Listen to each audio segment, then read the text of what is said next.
चलो, we are going to start with the today's class with the concept of the compression. Compression में हमने बात की थी, डाटा कंप्रेशन हमारे पास दो तरह की होती है, एक लॉजी होती है और एक लूजलेस होती है। कुछ क्वेश्चंस हमने कुछ किए हुए थे, कुछ क्वेश्चंस हम आज डिस्कस करेंगे। तो यहाँ पे चैप्टर नंबर 1 से रिलेटेड ही सवाल हैं, ये देख लेते हैं। इसके अंदर फाइल साइज कैलकुलेशन वगैरह भी आ जाएगी, तो हम साथ साथ देखते रहेंगे। आप लोग अक्टूबर नवंबर 23 1 2 इसका रेफरेंस डालो। Are you ready? फिर आपसे कहता है कि, और क्वेश्चन नंबर 6 है, real time video of music concert needs to be stream to the subscriber. Live streaming हो रही है, ठीक है। अब आप यहाँ बताओगे कि इनमें से कौन सा वाला कंपैरिजन मेथड है जो बेस्ट सूटेबल है। तो इसके अंदर आप एक सिलेक्ट करो, 1 मार्क आपको मिलेगा best suitable comparison method select करने का। और फिर 2 मार्क्स आपको जो मिलेंगे वो आपको मिलेंगे इसके बारे में डिस्क्रिप्शन देने का। 30 सेकेंड का पॉज मैं ले सकता हूँ, so that you gas can share your own feedbacks. आप लोग अपने अपने आंसर्स भी मुझसे शेयर करो। तो 30 सेकेंड्स के बाद फिर मैं इसके आंसर्स आप लोगों से डिस्कस करूंगा। तो उसमें आप देख सकते हो कि जो पॉइंट्स मैं लिख रहा हूँ और जो पॉइंट्स आप दे रहे हो, अगर वो मैच कर रहे होंगे तो बहुत अच्छी बात होगी। उसमें ये कि फिर आप मुझे बता सकते हो कि आपके पॉइंट्स मेरे पॉइंट से कितने मैच कर रहे हैं। तो ये शुरू करो। यू हैव अराउंड 3 मिनट, मतलब 3 मार्क्स का सवाल है ना, तो इसमें 2 मिनट इनफ होंगे, क्योंकि एक तो आपने लॉजी लूजलेस बताना ही है। उसके बाद जो आपने बताना है वो उसका डिस्क्रिप्शन बताना है। 4:24 हो रहे हैं, 4:26 पे इसका डिस्क्रिप्शन जो है मैं आप लोगों के साथ डिस्कस करना शुरू करूंगा। आपके 2 मिनट शुरू होते हैं यहाँ। इसमें से आप दोनों चीज़ें लिख सकते हो, you can write down for lossy, you can write down for lossless. But जो भी बताओगे उसके बारे में तुमने जो है डिस्क्रिप्शन बतानी है। Your time starts now.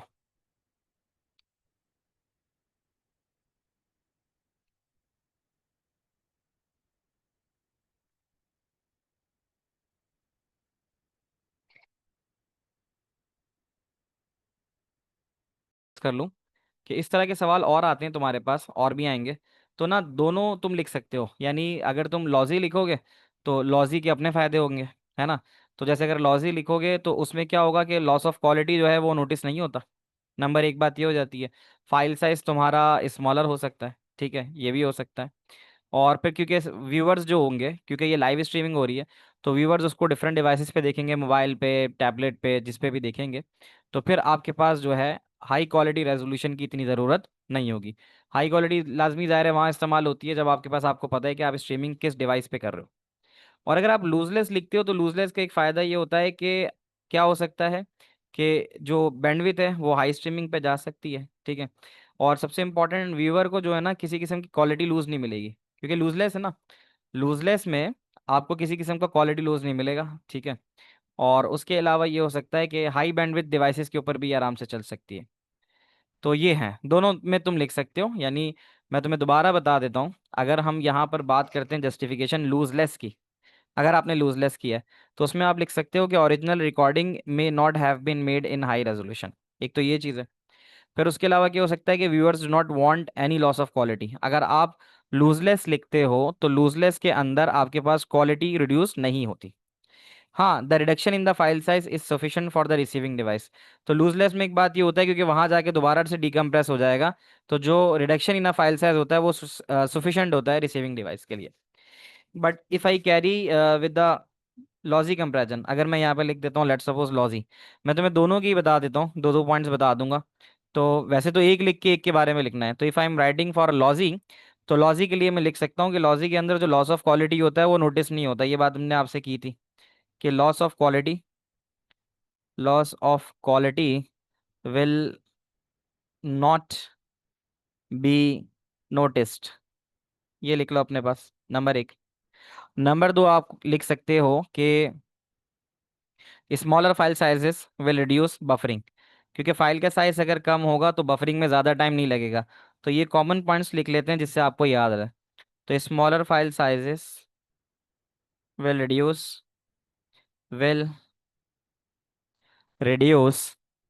Buffering. Come file size होगा, बफर होने में आ, कम टाइम लगेगा, ठीक है। So the video will play smoothly. आप अपने सिस्टम पे हाई डेफिनेशन वीडियो चलाओ यूट्यूब के ऊपर, आपकी इंटरनेट स्पीड स्लो होगी तो बार बार रुकेगी वीडियो, है ना। लेकिन अगर आपके पास वीडियो लो क्वालिटी में है तो फिर वो बफरिंग होने में इतना टाइम नहीं लगेगी। So the reduce buffering so the video will play more smoothly. So video will play more smoothly.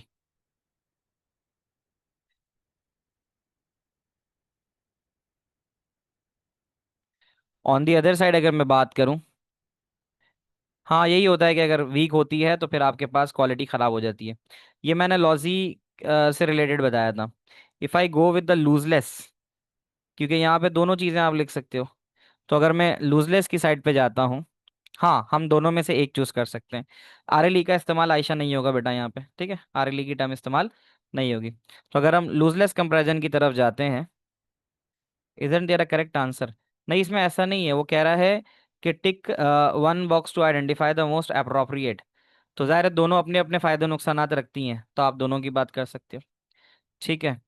तो एक तो ये चीज़ हो जाएगी, ये लूजलेस कंपैरिजन में अब तो ये लॉजिक की बात हो गई थी। लूजलेस कंपैरिजन की हम अगर बात करें तो हम लिख सकते हैं कि viewers do not want any loss of quality. Lossless के अंदर क्या होगा कि व्यूअर्स के पास जो है वो लॉस ऑफ क्वालिटी नहीं रहेगी, उनके पास जो ओरिजिनल कंटेंट है वो आ रहा होगा। तो viewers do not want any loss of quality, any loss of quality. Ayesha पिछली क्लासेस में थी आप, जिसमें मैंने लूजलेस के बारे में और लॉजी के बारे में पढ़ाया था, इमेजेस, टेक्स्ट और इमेजेस को जब कंप्रेस करना सिखाया था। अगर आपको याद हो पिछली क्लास में जैसे बहुत सारे ए आ रहे हैं, तो ए 5 आ रहे होते थे और उसका कोड 97 था, तो हमने उसको कंप्रेस किया था। या पिछली क्लास में, पिछली की या पिछली से पिछली क्लास में हमारे पास ऐसे इमेज रेजोल्यूशन होती थी, और इमेज रेजोल्यूशन के अंदर जो जो रिपीटिंग यूनिट्स होते थे हम उसको लिखते थे कि जैसे अगर 4 वाइट आ रहे हैं तो हम लिखते थे 4W, अगर फिर 2 ग्रीन नहीं आ रहे हैं या ब्लैक आ रहे हैं तो उसकी वैल्यू लिखते थे। क्या आपको ये याद है? तो ये मैंने करवाया था। तो ये अगर आपको याद होगा तो फिर आप बआसानी लॉजी या लूजलेस को समझ पाओगी। तो एक तो ये बात आ गई, ठीक है। और उसके अलावा क्या हो सकता है कि जब आपके पास लूजलेस है ना, तो लूजलेस के अंदर आपकी क्वालिटी हमेशा अच्छी होती है, ये हमने पढ़ा था।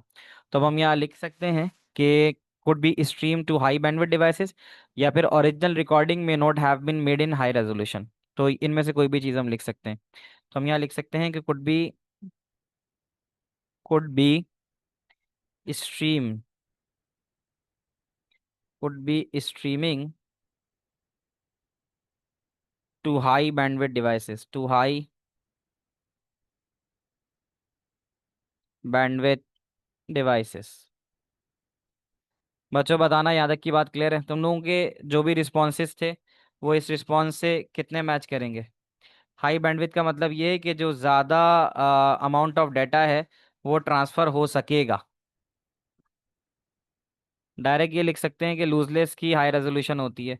असल में थोड़ी सी ना एक बात है, मार्क्स मिलने के लिए ना थोड़ी इंग्लिश के अच्छे वर्ड्स का इस्तेमाल ज़रूरी है। ये एक चीज़ हो गई है, मतलब अगर हम बहुत सिंपलर वे में चीज़ें लिखेंगे तो डेफिनेटली कहीं ना वो हर्ट करेगा हमारे मार्क्स को। तो हमें बहुत सिंपलर वे में नहीं लिखनी है, हमें बड़ा टेक्निकल वे में लिखनी है, क्योंकि उसकी वजह ये कि अभी मैंने कुछ देखे बच्चों की अब मार्किंग स्क्रिप्ट शेयर होनी शुरू हो गई है, सीआई मार्किंग स्क्रिप्ट दे रहा है। तो अगर वहां पर अगर आप एक बात सिंपल लिख दोगे कि भाई इंक्रीज सैम्पलिंग रेजोल्यूशन ना, तो वो मार्क्स वो अच्छे नहीं मिलेंगे तुम्हें, वो एक ही मार्क मिलेगा जहाँ 3 मिलने होंगे। जैसा मुस्तफ़ा का कहना है कीवर्ड्स इंपॉर्टेंट है, बिल्कुल सही बात है। अगर तुम कीवर्ड नहीं लिखोगे ना तो फिर तुम्हें नहीं मिलेगा, फिर तुम्हारे मार्क्स कम आएंगे। मिल जाएगा, गलत नहीं होगा, बट मार्क्स कम आएंगे। अब यहाँ कहता है कि explain the impact of changing the sampling resolution. अगर आप सैम्पलिंग रेजोल्यूशन को बढ़ाते हो तो उसका क्या इम्पैक्ट आएगा?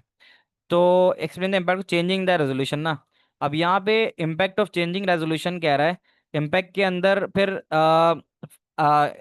इंक्रीज करने का भी फायदा आ सकता है और डिक्रीज करने का भी, ऐसा ही है। सैम्पलिंग रेजोल्यूशन की अगर हम बात करते हैं तो सैम्पलिंग रेजोल्यूशन को बढ़ाने से फाइल का साइज बढ़ेगा, उसके अलावा फाइल का साइज बढ़ने से उसको प्रोसेसिंग टाइम ज़्यादा लगेगा, है ना, ज़्यादा बिट्स लगेंगी। लेकिन डिक्रीज करने से फिर उसका ज़्यादा इम्पैक्ट आएगा। तो यहाँ पर हमारे पास दोनों तरह के आंसर्स मौजूद हैं। तो मैं दोनों तुम्हें लिखवा देता हूँ, ठीक है। तो मैं रेड एंड ब्लू का मतलब ये कि रेड में जो लिखवा रहा हूँ वो इंक्रीजिंग रेजोल्यूशन में लिखवा देता हूँ, और जो ब्लू में लिखवाऊंगा वो डिक्रीजिंग रेजोल्यूशन पे। If increase the sound will be clear and smooth, more number of bits का इस्तेमाल होगा। तो मैं ज़रा यहाँ पे पहले तुम्हें बताता हूँ, इंक्रीजिंग सैम्पलिंग रेजोल्यूशन, अगर आप बड़ा इंक्रीज करते हो तो क्या फ़र्क आएगा वो देखते हैं। Increasing sampling resolution. अब इसके बारे में हम ये लिख सकते हैं कि the number of bits use for each sample is increase. एक पॉइंट ये लिख लेते हैं, number of samples used for the number of bits, not samples, number of bits, bits बढ़ रही है ना, तो number of bits used for each sample is increased. सही है, ये इसके मार्क होंगे, 3 पॉइंट्स लिख रहे हैं। अच्छा, सैम्पलिंग रेजोल्यूशन के बारे में मरियम पूछ रही हो, मैं बताता हूँ, पहले ये मैं लिखवा दूँ फिर ज़रा बता देता हूँ तुम्हें, ठीक है। तो एक तो ये चीज़ हो जाएगी, हमारे पास नंबर ऑफ बिट्स जो हैं वो ज़्यादा क्या कहते हैं, नंबर ऑफ बिट्स इंक्रीज हो जाएंगी। अब उसके अलावा और क्या लिख सकते हैं कि मोर sound samples can be recorded, more sound samples can be recorded, यानी साउंड के ज़्यादा सैंपल, क्योंकि ज़ाहिर है अगर सैम्पलिंग रेजोल्यूशन बढ़ा रहे हो, नंबर ऑफ सैंपल पर सेकेंड है ना, if if increase more bits, ये तो मैंने लिख दिया ना आजान, देखो नंबर ऑफ बिट्स इंक्रीज हो रही हैं, तो ये वाली बात तो मैं कर चुका हूँ। दूसरी बात मैं ये तुम्हें बता रहा हूँ कि अगर आप ज़ाहिर नंबर ऑफ सैंपल्स बढ़ाओगे, हाँ जैसे ये तुमने बताई ना लिजबा ने, कि लेस साउंड डिस्टॉर्शन होगी, ये अच्छी बात तुमने बताई है कि साउंड डिस्टॉर्शंस वगैरह जो है वो कम होंगी, ठीक है। तो एक बात मैं ये भी लिख देता हूँ और एक ये भी लिख देता हूँ कि more amplitudes can be represented, more amplitude can be represented, more amplitude can be represented. ये बात मैं तुम्हें हाथ के हाथ ही बता देता हूँ, अभी जैसे पूछ रही थी तो मैं बता भी देता हूँ। More detail faithful original sample, फिर P2 जो है वेनेसडे से मंडे की क्लास से शुरू करेंगे ना, आज इसको पास पेपर करेंगे और फिर मंडे की क्लास से P2 शुरू। मैं बता देता हूँ, तुम्हें याद भी हो जाएगा थोड़ा। मरियम क्या पूछ रही हो तुम?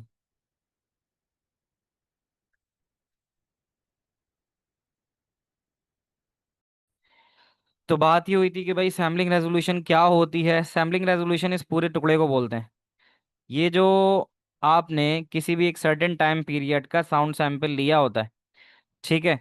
तो एम्पलीट्यूड कहते हैं how loud is the sound, amplitude कहते हैं how loud is the sound. अब तुम्हारे पास यहाँ पे मैक्सिमम साउंड का एम्पलीट्यूड 10 आ रहा है, तो ज़ाहिर है अगर लार्जर सैम्पलिंग होगी, लार्जर सैम्पलिंग का मतलब ज़्यादा साउंड रिकॉर्ड करोगे, तो हो सकता है तुमने 20वें सेकंड के बाद जब 21वें 22वें सेकंड पे गए हो तो तुम्हारे पास एम्पलीट्यूड और हायर हो गया हो। इज देयर अ चांस, हो सकता है ना, आवाज़ तो कम ज़्यादा हो सकती है। तो हो सकता है कि जब तुम गए हो आगे तो तुम्हारा एम्पलीट्यूड 10 से निकल कर 12 पे चला गया हो। तो वो यही कह रहा है कि अगर आप नंबर ऑफ सैंपल्स बढ़ाओगे, सैम्पलिंग रेजोल्यूशन बढ़ाओगे, तो आपके एम्पलीट्यूड ज़्यादा हो सकते हैं। अब आ रही है बात मरियम समझ में? तो ये उसकी वजह थी कि, और ये एम्पली इसको कहते हैं सैम्पलिंग रेजोल्यूशन। तो सैम्पलिंग रेजोल्यूशन से मुराद होता है number of samples taken for some period of time, कि एक, कह सकते हो कि कुछ टाइम पीरियड के लिए ये जो सैंपल्स कलेक्ट कर रहे हो, कि एक सेकंड में आपका एम्पलीट्यूड लेट सपोज जा रहा है 9 पे, दूसरे सेकंड में आपका एम्पलीट्यूड जा रहा है लेट सपोज 4 में, तो ये हम इस्तेमाल करते हैं। ये हमारे पास क्या होता है, sound travel in waves, sound wave की फॉर्म में ट्रैवल करता है। तो हाँ, नोट्स में दे दूंगा, नोट्स मैंने अदान को शेयर कर दिया, आप लोगों को भी मैं शेयर कर दूंगा, तो ये नोट्स मौजूद हैं। तो अब यहाँ पे देखो ये क्या बात बता रहा है, सैम्पलिंग रेजोल्यूशन ही तो बोल रहा है ना। तो सैम्पलिंग रेजोल्यूशन क्या है, sampling resolution is the number of bits use for each sample. मैं इसकी एग्जांपल तो मैं ये दे देता हूँ, दोबारा याद दिला देता हूँ अगर किसी को नहीं याद रहा, कि हमारे पास मैक्सिमम साउंड जिस ऊंचाई पे आ रहे हैं, एम्पलीट्यूड कहते हैं साउंड का सबसे बड़ा हुआ होना, एम्पलीट्यूड का मतलब बढ़ाना होता है। तो साउंड एम्पलीट्यूड का मतलब है कि सबसे ऊंचा साउंड कहाँ गया है, 10 तक गया है। अब करना क्या होता है, करना ये होता है कि ये तुम्हारे पास एक साउंड सैंपल है, यानी एक सर्टेन टाइम पीरियड के लिए तुमने इसका साउंड सैंपल ले लिया। अब इसमें पहले सेकंड के ऊपर तुम्हारे जो साउंड की वैल्यू आ रही है वो आ रही है यहाँ 9 पे, 9 पे आ रही है। तो जो तो 9 है, इस 9 को तुम बाइनरी में 100 से रिप्रेजेंट करा सकते हो, बताना, बाइनरी में आ गया ना। फिर इसी तरह जब 2 पे जाओगे तो 2 आपके पास रिप्रेजेंट हो रहा है 4 पे, तो 2 के लिए आप 4 बनाने के लिए 1 to 4 आप 0 1 0 0 कर लोगे, ऐसा ही है। तो अब आप ये बताओ कि अब आप इन वैल्यू को रिप्रेजेंट करने के लिए, 9 10 को रिप्रेजेंट करने के लिए आपको टोटल कितनी बिट्स दरकार है, 4 बिट्स हैं। 9 को 4 बिट से कम में तो तुम रिप्रेजेंट नहीं कर सकते ना। तो इस चीज को, number of bits use to represent each sample is the sampling resolution. तो तुम्हें यहाँ पर टोटल कितनी बिट्स लग रही हैं एक सैंपल को रिप्रेजेंट कराने के लिए, 4 बिट्स, समझ रहे हो। अब अगर सिचुएशन ऐसी होती कि लेट सपोज टोटल वैल्यू यहाँ पर जाके 12 के बाद आ जाती 16। तो 16 को तो हम 4 बिट के अंदर रिप्रेजेंट नहीं करा सकते ना। 16 के लिए हमें चाहिए होता 1248 पे तो 15 होता। तो 16 के लिए हमें एक 5वीं बिट लगानी पड़ती। तो अब हम उस वक्त कहते हैं कि हमारा सैम्पलिंग रेजोल्यूशन जो है वो 5 बिट ले रहा है। तुम लोगों को बात समझ में आती है, बताना। यहाँ तक की बातें सारी क्लियर होती हैं? क्योंकि देखो ना, यहाँ कह रहा है sampling resolution is a bit depth. Sampling resolution को बिट डेप्थ कहते हैं। बिट डेप्थ का मतलब होता है साउंड को सैंपल करने के लिए, ये जो तुम्हें एनालॉग साउंड नजर आ रहा है, इसको बाइनरी में कन्वर्ट करने के लिए कितनी बिट्स लगेंगी, उस चीज को हम उसकी सैम्पलिंग रेजोल्यूशन कहते हैं। आई होप दैट अब तुम्हें बातें समझ में आई होंगी। तो इंक्रीजिंग वाली बात कर ली थी, ठीक है। तो नंबर ऑफ बिट्स बढ़ जाती हैं हमारे पास ज़्यादा एम्पलीट्यूड जो है वो आ जाता है। और उसके अलावा हम ये लिख सकते हैं कि लेस साउंड डिस्टॉर्शन, ये बात भी हम लिख सकते हैं। और दूसरी बात कि जो डिजिटल साउंड होगा वो एनालॉग साउंड से ज़्यादा क्लोजर हो जाएगा। जितने ज़्यादा नंबर ऑफ सैंपल्स होंगे उतना ज़्यादा रियलिस्टिक साउंड आएगा। तो यहाँ आप लिख सकते हो कि the digital sound wave is closer to the original. इस वाले पॉइंट को हम लिख देते हैं कि डिजिटल साउंड वेव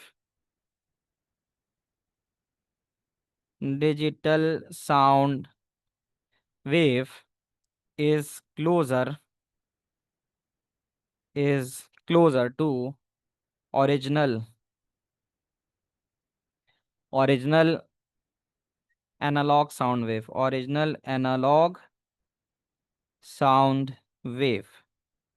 अब उसने इम्पैक्ट के बारे में बात की थी। इम्पैक्ट तो पॉजिटिव भी होता है, नेगेटिव भी होता है। नेगेटिव कह लो या लेट्स सपोज डिक्रीजिंग रेजोल्यूशन कह लो ना, डिक्रीजिंग। और अगर हम इसको डिक्रीज कहते हैं सैम्पलिंग रेजोल्यूशन को, तो ज़ाहिर है डिक्रीज करने से नंबर ऑफ बिट्स कम हो जाएंगी। सैम्पलिंग रेजोल्यूशन, तो सैम्पलिंग रेजोल्यूशन का मतलब तो यही होता है कितनी बिट्स इस्तेमाल कर रहे हो साउंड को रिप्रेजेंट करने के लिए। तो हम यहाँ पे लिख सकते हैं कि number of bits use for each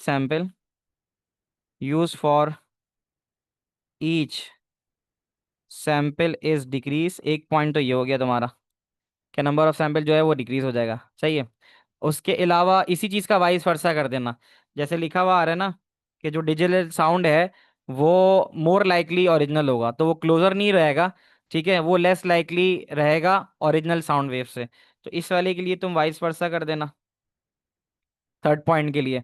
और उसके अलावा ये जो एम्पलीट्यूड वाला है ना, तो इसको भी तुम वाइस वर्सा कर दोगे। मोर एम्पलीट्यूड के बजाय तुम लिख दोगे कि लेस एम्पलीट्यूड, ठीक है। जैसे अगर इसको गौर से पढ़ो, मैं यहाँ पढ़ लेता हूँ कि जहाँ मोर एम्पलीट्यूड लिखा हुआ है तो तुम यहाँ पे लिखोगे फ्योर एम्पलीट्यूड्स कैन बी स्टोर्ड। तो यहाँ मोर एम्पलीट्यूड कैन बी रिप्रेजेंटेड, तो आप मोर के बजाय लिख दोगे fewer amplitude can be represented. तो आप इस तरह से दोनों का जवाब दे पाओगे। बच्चों, बताना अब तक की बातें समझ में आ रही हैं तुम लोगों को? जाग रहे हो, साथ साथ काम कर रहे हो? ठीक है। उसके बाद थोड़ा इंटरेस्टिंग है। थ्योरेटिकली चीज़ें कुछ थोड़ी मुझे भी बोरिंग लगती हैं, but these are the part of the paper. इसको करने से ही मार्क्स मिलते हैं। अब जैसे मज़े की चीज़ जो है वो ये है हमारे पास। जैसे हमें बताया इमेज की रेजोल्यूशन है 2048 बाय 1024। तो ये आपको इसका फॉर्मूला याद है? मुझे ज़रा बताना, मैं ज़रा पॉज ले रहा हूँ आधे सेकंड का। फॉर्मूला मुझे लिख के बताओ, क्या पढ़ा था हमने फॉर्मूला? ये हमें कैलकुलेट करके देना है। कैलकुलेशन का 2 मार्क 3 मार्क का सवाल आता है। तो image resolution multiply by bit depth. शाबाश सज्जाद, जीते रहो। जो हमारे पास फॉर्मूला होता है वो होता है इमेज रेजोल्यूशन को आप मल्टीप्लाई कराते हो, image resolution multiply by bit depth, ठीक है। और बिट डेप्थ होती है हमेशा बिट्स की सूरत में, है ना? वो भी सही है, आयशा ने भी बिल्कुल सही बताया। लेंथ विथ नहीं, आयशा पिक्सल तो नहीं बोलोगी ना? लेंथ इंटू विथ तो ऑलरेडी पिक्सल बन गए। पिक्सल के अंदर ही लेंथ विथ होता है, लेंथ विथ इमेज रेजोल्यूशन के अंदर ही लेंथ विथ आ जाती है, ठीक है। और फिर जो बिट डेप्थ है ना, वो नंबर ऑफ बिट्स के लिए इस्तेमाल होता है कि कितनी बिट्स इस्तेमाल हो रही हैं। तो can you see that bit depth की यहाँ वैल्यू दी हुई है उसने? देखो, 10 बिट पर पिक्सल दे रहा है ना, 10 बिट पर पिक्सल दे रहा है। तो it's a very easier question. What do you think, क्या करना होगा मुझे? एक तो मुझे रेजोल्यूशन दे देता है तो मैं रेजोल्यूशन मल्टीप्लाई करा दूंगा 2048 बाय 1024। कैलकुलेटर अलाउ नहीं होता, ध्यान रखना इस बात का, ठीक है। तो इमेज रेजोल्यूशन लिखने के बाद अगली चीज जो लिखते हैं वो बिट डेप्थ लिखते हैं। 10 बिट पर पिक्सल, 10 बिट्स पर पिक्सल। एक बात का ख्याल रखना, तुम्हें जो जवाब चाहिए ना वो चाहिए बाइट्स में। किस में चाहिए? मे बी बाइट्स में। तो मे बी बाइट का मतलब ये होता है कि पहले तुम बिट से बाइट में जाते हो। तो मुझे बताना बिट से बाइट में जाने के लिए क्या करेंगे? बिट से बाइट में जाने के लिए क्या करेंगे? ओ लेवल्स तुम कर चुके हो, तो ओ लेवल में तुम्हें याद है बिट से बाइट में जाने के लिए क्या करते हैं? डिवाइड बाइट, शाबाश मरियम। देखो, एक बाइट बराबर होता है 8 बिट्स के, ऐसा ही है। तो इसके लिए क्या करना होगा? इसके लिए हमें करना ये होगा कि ये जो पूरी वैल्यू आ रही है, अब इसको जरा गौर से समझना। मैंने डिवाइड किया, तो 10 डिवाइडेड बाई 8 इसलिए लिखता हूं ताकि 8 से डिवाइड हो गया ये बाइट में आ जाए, नंबर 1। तो ये बाइट में आएगा। बाइट के बाद इसको दोबारा 1024 से करना पड़ेगा ताकि ये कीबी बाइट में आए। ये बात मानते हो? और कीबी बाइट से भी हमारा काम नहीं चलेगा, हमें मजीद इसको 1024 से करना होगा ताकि ये मीबी बाइट में आए। Do you remember that table everyone? मैं दोबारा बता देता हूँ। हमें 10 बिट में दे रहा है, ये 10 बिट में दे रहा है। तो ज़ाहिर है बिट से बाइट में जाने के लिए ना, अगर बिट से बाइट में जाना है तो आप 8 से उसको डिवाइड करोगे, है ना? तो उससे क्या होगा, उससे ये बाइट में आ जाएगा। फिर तुम्हें बाइट में आ जाएगा। फिर बाइट से के आई बी में जाने के लिए 1024, और फिर के आई बी से एम आई बी जाने के लिए 1024। तो ये एक साथ लिखने की वजह ये कि आसान हो रहा है हमारा काम। कैसे आसान हो रहा है हमारा काम? कि एक तो ये कि हमारे पास एक फ़ायदा ये हो सकता है कि हम क्रॉस मल्टीप्लिकेशन कर दें, क्योंकि कैलकुलेटर तो होता नहीं है। तो अब आप ये देखो, 1024 ऊपर का, 1024 नीचे का, ये कट गया, नंबर 1। उसके बाद 1024 यहाँ कटा, और यहाँ पे 2 आ जाएगा। 1024 वन ज़ा 1024, 1024 टू ज़ा 2048। क्या ये बात मानते हो तुम लोग? बताना मुझे। सही है। अब उसके बाद ये 2 वन ज़ा 2 कटा, और 2 4 ज़ा 8 कटा। क्या ये मानते हो? ये तो वेरी सिंपल सी मैथमेटिक्स है। So what you get is 10/5, isn't it? ये 10 है और ये 4 है, नॉट 10/5, इट्स 10/4। तो ये अब तुम्हारे पास जो वैल्यू आएगी वो आएगी इन मीबी बाई 10/4। तो 4 1 ज़ा 4 होता है, 4 2 ज़ा 8 होके पॉइंट लगा के, जीरो लगा के, अगर तुम यहाँ देखो 10 और 4, तो 4 2 ज़ा 8 पॉइंट लगाया, जीरो, 2 लगाया, जीरो लगा, और 4 5 ज़ा 20। तो तुम्हारे पास 2.5 जो रिजल्ट आएगा वो एज अ मीबी आएगा, इसमें कैलकुलेटर की ज़रूरत नहीं है। You can do it that calculation, ठीक है? तो 2.5 is the final answer for this question. बताना बच्चों, क्या यहाँ तक की बातें समझ में आती हैं? ये पूरा एक सवाल निमट गया हमारा। Explain the working. Abdullah, mic on करो। 1 मिनट।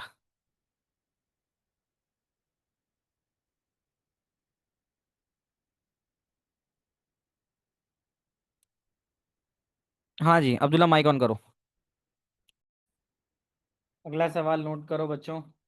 मई जून 2023, मई जून 2023, 1 1, ठीक है? इसमें आपके पास एक सवाल आ रहा है कि आपने 3 मार्क का है ना, तो 3 मार्क की डेफिनेशन लिखनी है। एक आपने लिखनी है ड्राइंग लिस्ट की, एक आपने लिखनी है पिक्सल की, और एक आपने लिखनी है कलर डेप्थ की। तो बहुत कॉमन सबसे पहली वाली उठा लेते हैं, पिक्सल। जल्दी से बताओ पिक्सल किसे कहते हैं? Pixel is a dash that makes up an image. क्या बताया था? जल्दी से लिखो। क्या होता है? Pixel is a picture element. हाँ जी, pixel is a picture element that makes up an image, यही डेफिनेशन है पिक्सल की, ठीक है ना? तो पिक्सल के बारे में आप लिख लो कि भाई, पिक्सल के बारे में आप क्या लिख सकते हो कि pixel is a picture element that makes up an image. तो smallest part of the image भी कह सकते हैं। तो यहाँ पर आप लिख दो, 1 मार्क आपको फटाफट मिल जाएंगे। तो यहाँ लिख देते हैं कि pixel is the picture element that makes up image. सही है ना? सही, it's the smallest part of the image भी कह सकते हैं इसको। तो this is the smallest part of image. तो कोई डॉट भी हो सकता है, कोई स्क्वायर भी हो सकता है, सही है? कलर डेप्थ आसान है। Colour depth is a number of bits use to represent each colour. एक कलर को रिप्रेजेंट करने के लिए जितनी नंबर ऑफ बिट्स लगती हैं उसको कलर डेप्थ कहते हैं। तो यहाँ लिख सकते हो कि नंबर ऑफ बिट्स पर पिक्सल, नंबर ऑफ बिट्स पर पिक्सल, ये लिख लो अपने पास। बाकी आपको याद होगा ड्राइंग लिस्ट हमने बताया था। Drawing list is a flow chart, is a list of command is required to draw an object in a vector graphic. ये भी सही है था। वो याद है कि हमने बताया था कि जैसे कोई रोबोट बनाना है तो रोबोट बनाने के लिए उसमें क्या देखा होगा लास्ट क्लास में तुमने, कि अगर कोई हम वेक्टर ग्राफिक के अंदर यानी लाइंस एंड शेप्स के जरिए कुछ बनाना चाहते हैं, तो उसके अंदर क्या हो सकता है कि हम स्क्वायर भी इस्तेमाल कर रहे हैं, है ना? ऐसे ही है ना, कि ये मैं एक बंदा बना रहा हूँ तो उसमें क्या क्या इस्तेमाल हो रहा है। तो ड्राइंग लिस्ट के अंदर हम बात करते हैं कि all the drawing objects in an image, all drawing objects in an image. Vector graphic में हमें तो याद है जब बचपन में छोड़े थे, तो हमें एक सब पूरे पाकिस्तान में कह सकते हो कि एक अवामी सीनरी बनाई जाती थी। ऐसे घर बना दिया जाता था, ठीक है? मतलब ऊपर वो हो जाएगा ट्रायंगल, नीचे ऐसे घर बन जाएगा, उस नीचे घर में खिड़की बन जाएगी। याद है तुम्हें? तो अब जैसे तुम्हें लेट सपोज ये एक इल्यूजन दे रहा है कि हाँ भाई ये एक है घर, फॉर एग्जाम्पल। तो इस घर के अंदर क्या क्या इस्तेमाल हो रहा है? इसमें इस्तेमाल हो रहा है ये ट्राइंगल, और इसमें इस्तेमाल हो रहा है ये स्क्वायर। तो वो यही बात तुम्हें समझा रहे हैं कि all drawing objects in an image, किसी भी इमेज के अंदर जो जो ड्राइंग ऑब्जेक्ट्स हैं वो उसकी ड्राइंग लिस्ट कहलाती है। बच्चों समझ पा रहे हो बातें? क्लियर है? आगे बढ़ जाऊँ, हो गया तो? समझ नहीं आया? क्या समझ नहीं आया मुझे बताओ। या तो तुम पिछली क्लास में नहीं होगे या होगी, कौन था ये? मैंने मैसेज पढ़ा था, नाम नहीं पढ़ा किसका मैसेज है जिसने लिखा समझ नहीं आया। तो बस कोशिश ये किया करो कि पिछले लेक्चर्स को ज़रूर जो है ना वो किया करो। कैलकुलेटर अलाउ नहीं होता, वो तो सीआईज की तरफ से है। क्लास बेटा 5:15 तक चलेगी। तो सीआईज की तरफ से जब अलाउ नहीं है तो बस फिर अलाउ नहीं है ना? तो बाकी तो सब बच्चों ने सही बताया हुआ है, तुम लोगों के तो आंसर सही हैं। तो किसने कहा था समझ नहीं आया, उसकी बात जो है वो देख लेते हैं। तो समझ नहीं आया, अजान ने कहा। अच्छा, अजान यही मैं बता रहा हूँ कि वेक्टर ग्राफिक का तुमने पढ़ा है, वेक्टर ग्राफिक की क्लास में थे तुम? वेक्टर ग्राफिक में ये हो सकता है, कैलकुलेटर अलाउ नहीं है तभी तो 15 मार्क का क्वेश्चन नहीं है। तो मतलब सिंपल सिंपल क्रॉस मल्टीप्लिकेशन दे देता है तो वो तुम आराम से कर सकते हो। तो छोटा मोटा ही इसका 2 3 मार्क का सवाल आता है। अदान मैं ये बता रहा हूँ, कोई भी तस्वीर अगर तुम बनाते हो और उस तस्वीर को तुम, वेक्टर ग्राफिक का मतलब होता है, वेक्टर ग्राफिक वो होती है जो लाइंस और शेप से मिलके बनती है, ठीक है? वेक्टर ग्राफिक वो होती है जो लाइंस और शेप से मिलके बनती है।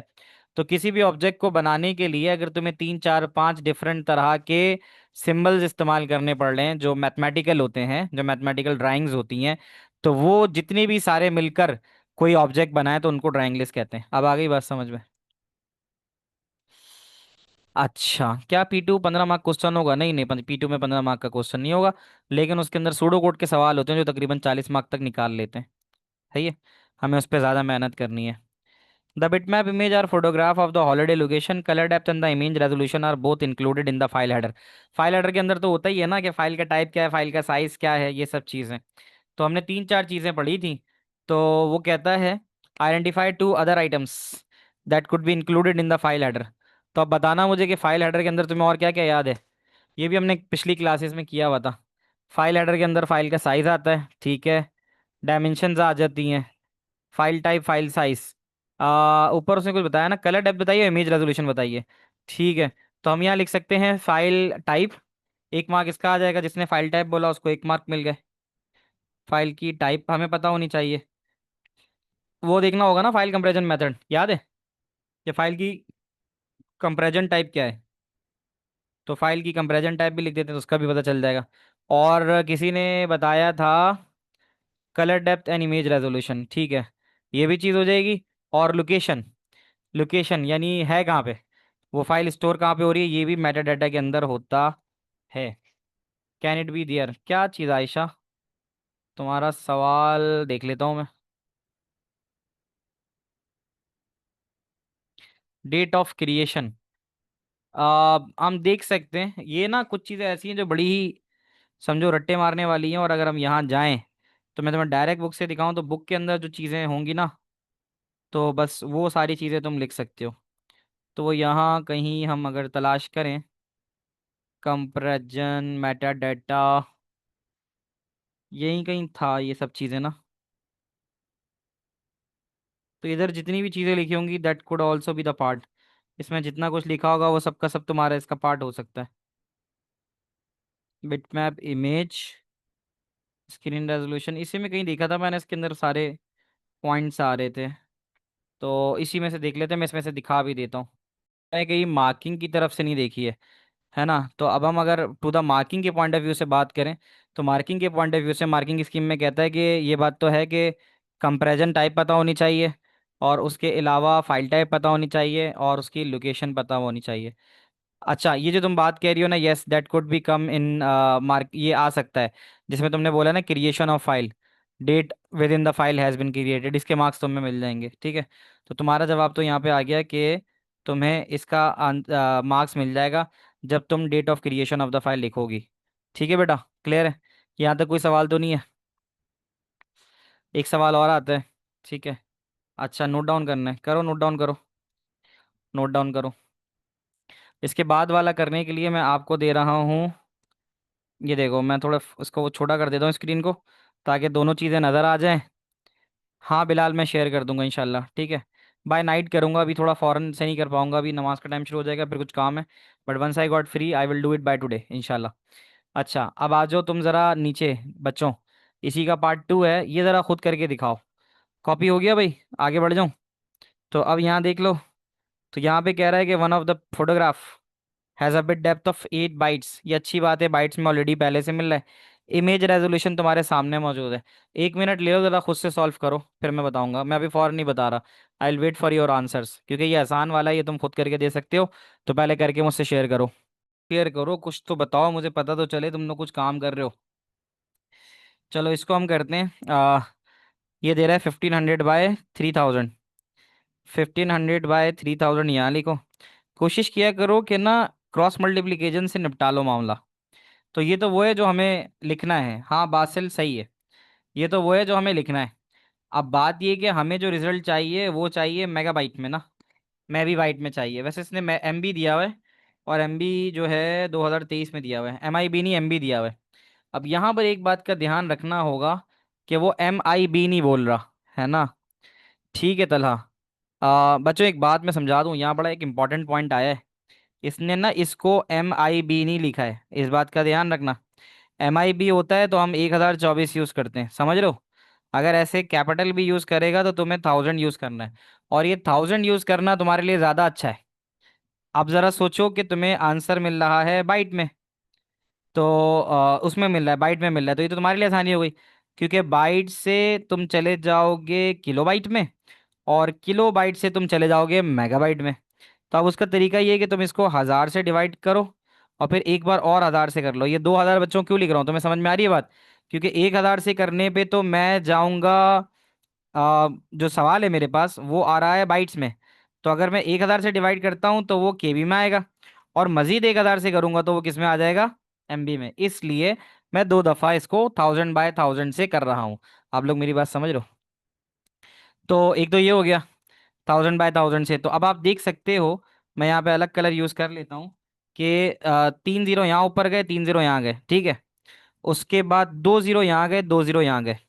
अब मैं अगर इसको सिंप्लीफाई करके लिखूं, तो मेरे पास जो बन रहा है वो बनेगा 15, 15 के बाद 3, 3 के बाद 8, और इसके बाद जो मुझे नीचे मिलेगा वो मिलेगा 10। तुम लोग समझ रहे हो मेरी बात? क्योंकि देखो ना, यहाँ पे ये 2 0 2 0 से कट गए, लेकिन ये 10 बचा ना, तो ये 10 बचा, ये 15 बचा, ये 15, ये 10, ये 3, ये 8, बताना मुझे समझ आ रहा है बच्चों? तो अब आप ऊपर नीचे उसको काटो मजे से। तो काटने के लिए क्या करते हैं, हम करते हैं 5 3, नहीं 5 से करते हैं, 5 3 ज़ा 15, 5 2 ज़ा 10, अब ठीक है। और 2 1 ज़ा 2 एंड 2 4 ज़ा 8, अब ठीक है। अब ज़रा देख लो किस किस को लेना है तुम्हें। 3 3 ज़ा 9, 9 4 ज़ा 36, तो तुम्हारे पास जो ये देगा वो 36 MB देगा। अब ठीक है, कितने लोगों का ये हुआ था, कितने लोगों का ऐसा ही हुआ था? ठीक है, तो ये करोगे तो हो जाएगा करेक्ट, करेक्ट है तो अच्छी बात है। किसी ने नहीं किया वो तो कर लो, फिर मैं आखिरी पार्ट पे आता हूँ। यू डिड 10 की पावर 6, हाँ हाँ वो मसला नहीं है, आंसर 36 आना चाहिए। If you guys are getting the answer 36, that's fine. ठीक है, but I did the division at the end, मसला वो नहीं है आयशा, 36 तुम्हारा आंसर आ रहा है, तुमने ऊपर कुछ भी किया हो, मतलब वो सही 36 लेके आ रहा है, तो फिर ठीक है। उसमें तुम डिवीजन में ऊपर नीचे करो, कुछ भी करो, there is no harm in it. सही है, आगे चलें, आखिरी पार्ट करें इसका। The photographs are compressed before they are uploaded to the web server, ये बात तो हमें पता ही है ना। Explain the reason why compressing the photograph will benefit the customer. अब 3 मार्क्स में से हम ज़ाहिर एक बात बता सकते हैं ना कि भाई जब आप कंप्रेस करोगे फाइल को तो उसका फ़ायदा क्या होगा। फाइल को कंप्रेस करने का फ़ायदा ये होगा कि फास्टर डाउनलोड और अपलोड हो सकता है। ठीक है। दूसरा ये हो जाएगा आपके पास बैंडविड्थ कम लेगा, है ना। बैंडविड्थ का मतलब इंटरनेट की स्पीड जो उसको रिक्वायर्ड होगी वो कम लेगा, ऐसे ही है। तो अब हम यहाँ लिख सकते हैं कि कस्टमर को फायदा क्या होगा। तो आप लिख सकते हो कि कस्टमर, अब ज़ाहिर है आप मुझसे कोई तस्वीर मांगो, नोट्स वगैरह मांगो, और वो बहुत हाई डेफिनेशन 50-50 MB के नोट्स हैं, तो आप बोलोगे सर ये तो इतनी सारी फाइल है, मैं उसको डाउनलोड कैसे करूंगा, मतलब मुझे बड़ा टाइम लग रहा है, मेरा इंटरनेट इतना स्लो है, तो मसला आ जाएगा ना। तो उसका फायदा ये हो सकता है कि अगर कम रेजोल्यूशन वाली होगी तो आप लिख सकते हो कि customer will be able to download, customer will be able to download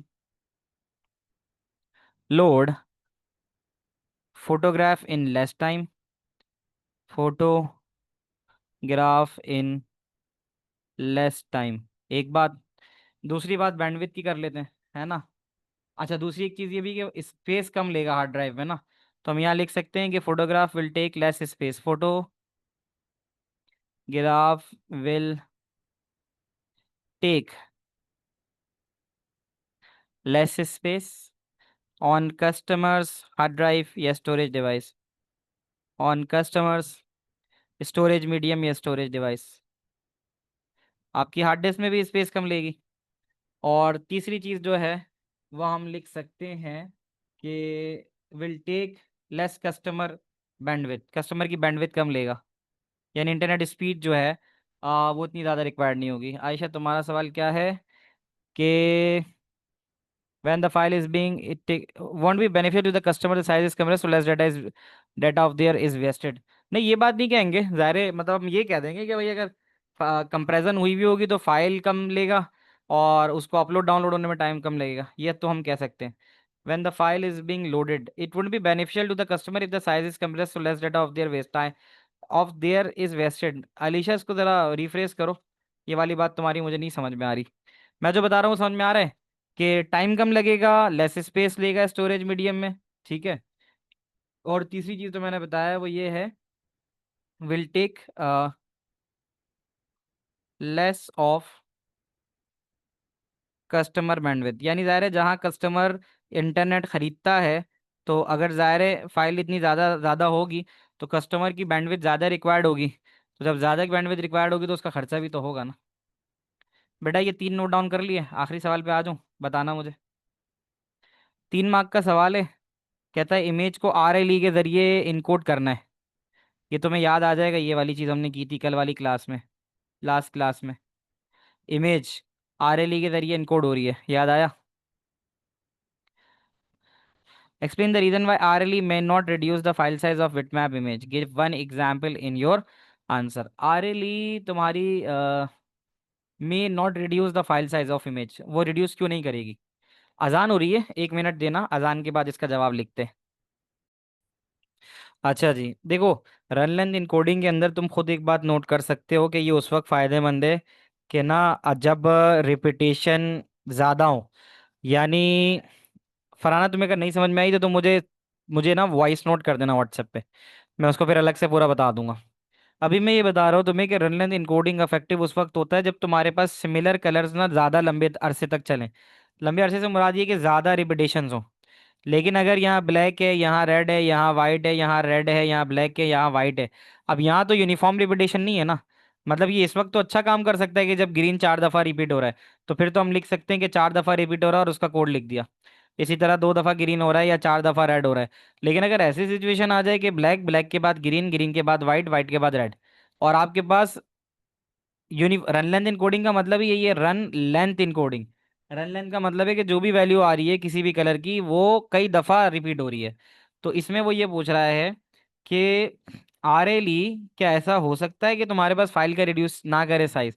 तो ऐसी पॉसिबिलिटी है, क्योंकि ये उस वक्त हो सकता है कि जब रन लेंथ इनकोडिंग के अंदर कोई भी कलर जो है वो नंबर ऑफ टाइम्स अकर ही ना हो रहा हो, एक बार रेड, एक बार ग्रीन, एक बार ब्लू, तो इसके अंदर अकरेंस ज़्यादा तो नहीं हुई ना। अगर कलर की अकरेंस ज़्यादा नहीं है तो RLE अच्छा काम नहीं करता। तुम लोगों को ये बात आई नहीं आई समझ में, बताना। मैं तुम्हें यहाँ सामने दिखा रहा हूँ, यहाँ पे जैसे ये 2 और ये 4, ये 4 4 दफ़ा आ रहा है, तो यहाँ पर हम जगह बजा सकते हैं, ये वाइट 4 दफा आ रहा है, ये वाला वाइट 5 दफा आ रहा है, अकरेंस ज्यादा है। अगर ऐसा हो कि अकरेंस कम हो, तो फिर हमारे पास आरएलई अच्छा काम नहीं करेगा।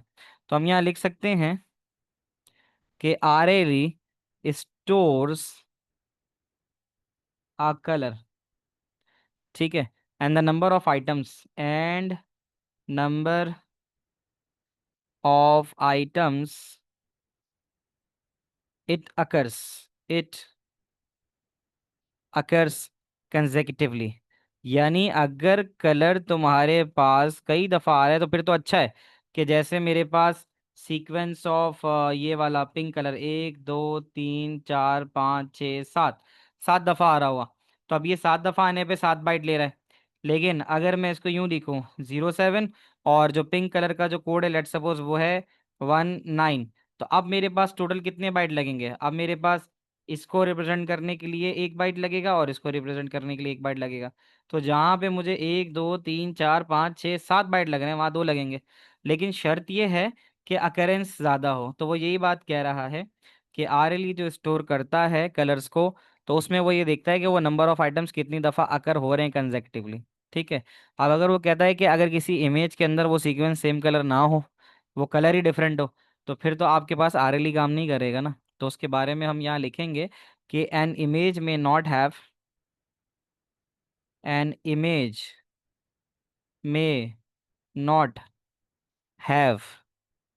Many many sequences of same colour, many sequences of same colour, एक बात ये आ गई। ठीक है। अब वो क्या होगा कि अगर किसी इमेज के अंदर सेम कलर के सीक्वेंसेस नहीं हुए, तो फिर उसको क्या करना पड़ेगा? एक बार वो लिखेगा कि वो रिपीट हो रही है, यानी वो हर दफा ये लिखेगा कि 0 1, और रेड के लिए अगर लेट सपोज कोड है 1 1, तो 1 1 आ जाएगा। फिर दोबारा लिखेगा 0 1, ग्रीन का कोड है 1 0, तो 1 0 आ जाएगा।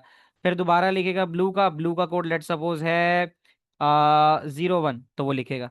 तो अब यहाँ पर बार बार उसको एक एक दफा लिखना पड़ रहा है और बार बार उसको कलर कोड लिखना पड़ रहा है, तो ये तो ज्यादा हो जाएगा।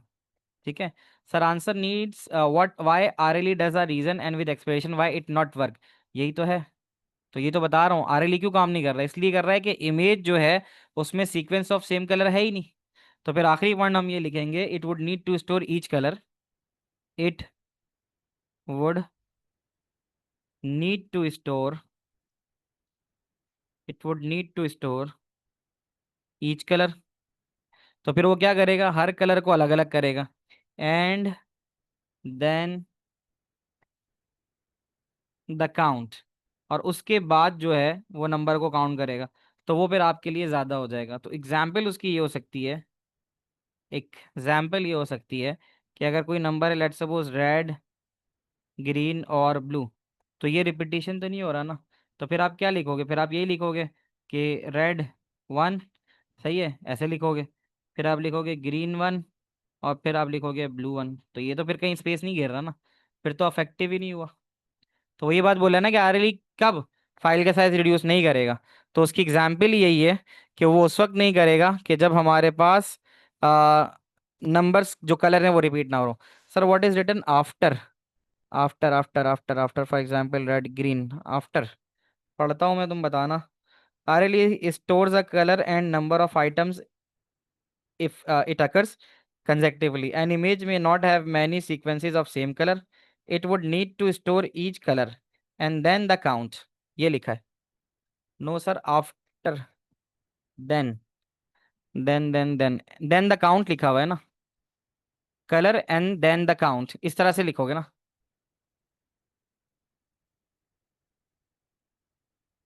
इसको कंप्लीट लिख दो, एंड देन द काउंट 1, यहाँ लिखना है काउंट 1 विच एड्स डेटा, काउंट 1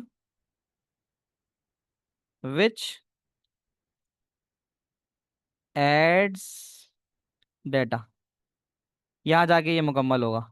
एग्जाम्पल जो है वो ये रही, एग्जाम्पल मैं सेपरेट कर देता हूँ, सही है। ग्रीन से नीचे जो लिखी है वो एग्जाम्पल है। अब बताओ, अब क्लियर हो गया बच्चों सबको? सही है। तो आज की क्लास यहीं तक रखेंगे इंशाल्लाह। I will upload the assignment, pass paper, notes, each and everything. ठीक है। तो फिर इंशाल्लाह आप लोगों से जो है ना वो अगली क्लास में मिलते हैं। क्लास का फीडबैक छोड़ जाना। फिर इंशाल्लाह अगली क्लास में बात होती है। अल्लाह हाफिज़।